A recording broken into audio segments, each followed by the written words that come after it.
Yaklaşık 3,5 aydır biz bugünü bekliyorduk. Şimdiye kadar olay hakkında sadece görüntüler veya işte arkadaşların anlattığını biliyorduk. Biz bugün işi yerinde öğrenmeye çalıştık.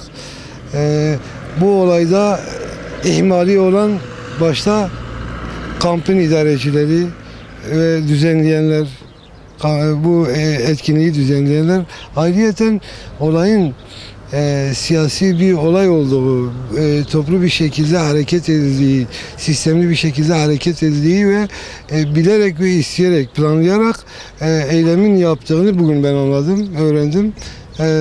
Hepsinin yargılanıp cezasının verilmesini, adaletin, eğer varsa adaletin yerine gelmesini istiyorum.